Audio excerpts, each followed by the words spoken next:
வேகமாக நகர்ந்து செல்லும் இந்த உலகம் எப்போதும் வறுமையையும் வெறுமையையும் அதன் வலிகளையும் கண்டு நின்று விடுவதில்லை.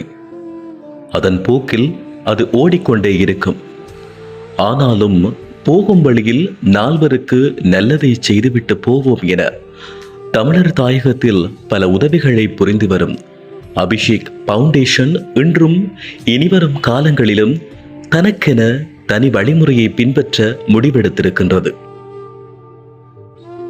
இந்த முடிவின் அடிப்படையில் யாழ்ப்பாணத்தின் நுணாவில் பகுதியில் வசித்து வரும் ஒரு இளம் தாய் தனது வாழ்க்கையை கொண்டு செல்ல எந்த பண உதவியும் வேண்டாம், ஒரு தொழில் அமைத்து தருமாறு கேட்டதற்கிணங்க சென்டெக்ஸ் கோம் இயக்குனர் ஜாதவன் சிவராஜா மற்றும் அவரின் துணைவியார் அபி ஜாதவன் குடும்பத்தினரின் நிதியுதவியில் தையல் இயந்திரமும் மின் அழுத்தியும் மேலும் ஒரு தையல் தொழில் நடத்துவதற்குரிய ஊசி, நூற்பந்து, கத்தரிக்கோல் போன்ற அத்தனை பொருட்களும் அபிஷேக் பவுண்டேஷன் ஊடாக பெற்றுக் கொடுக்கப்பட்டது.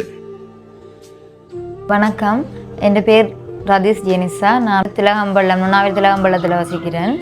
நானும் என் மகனும் என் அம்மாவும் தான் நாங்கள் இந்த வீட்டில் இருக்கிறோம். எனக்கு தொழில் செய்கிறதுக்காண்டி நான் அபிஷேக் ஃபவுண்டேஷன்கிட்ட தொடர்பு கொண்டேன். எனக்கு காசு உதவியாக வேணாம், எனக்கு வாழ்வாதாரமாக நான் தொழில் ஒன்று செய்கிறதுக்கு எனக்கு உதவி செய்யுங்க அப்படின்னு சொல்லி கேட்டிருந்தேன். நான் அவங்க எனக்கு உடனடியாக 3 லட்சம் ரூபா பெறுமதியான தையல் மிஷின்லேருந்து தையலுக்கு தேவையான முழு திங்ஸும் எனக்கு வாங்கி தந்துருக்காங்க. அபிஷேக் ஃபவுண்டேஷன் மூலம் எனக்கு இந்த தையல் மிஷினை எனக்கு வாங்கி தந்த ஜாதவன் சிவராஜ் அண்ணா அவர்களுக்கும் அவருடைய மனைவி ஜாதவன் அபி அவர்களுக்கும் மனமார்ந்த நன்றிகளை நான் சொல்கிறேன். சொன்னால் கேட்டோன்னு ஒரு பொருளை வாங்கி கொடுக்குறது கொஞ்சம் கஷ்டம். எனக்கு தையல் மிஷின் நான் கேட்டோன்னே எனக்கு வாங்கி தந்துட்டாங்க, எனக்கு ஒரு தொழிலை செய்கிறதுக்காண்டி. அவரும் அவர்கிட்ட குடும்பமும் பிள்ளைகளும் நல்ல சந்தோஷமாக சீரும் சிறப்போடு இருக்கும் என்று நான் கடவுள்கிட்ட வேண்டுறேன். பசித்தவனுக்கு ஒரு நேர பசியார உணவு கொடுக்காமல் அவன் வாழ்நாளெல்லாம் உழைத்து உண்ண தொழில் ஏற்படுத்தி கொடுக்கும் வழியே இது.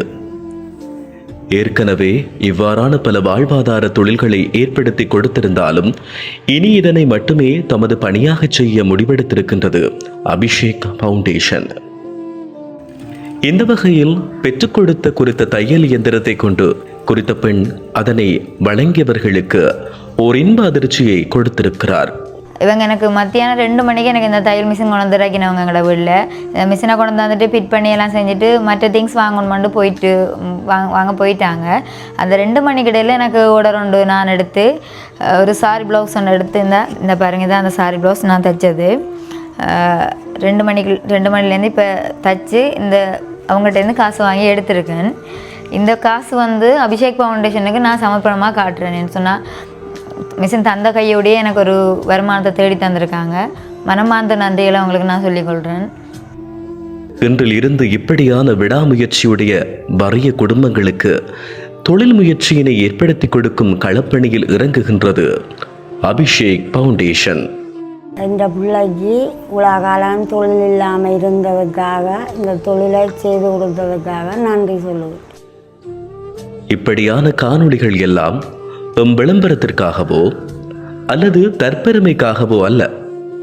தாயகத்தில் வறிய நிலையில் உள்ளோரை தொழில் முயற்சியில் ஊக்கப்படுத்தவும் புலத்தில் வாழ்கின்ற உறவுகளை எம்மை போல எமது தாய் மண்ணிற்கு உதவி புரிய ஊக்குவிக்கும் சிறு முயற்சி மட்டுமே என்பதையும் தெளிவூட்ட விரும்புகின்றோம். தொடர்ந்தும் தொழில் முயற்சியாளர்களை தேடி பயணிப்போம். வாருங்கள்.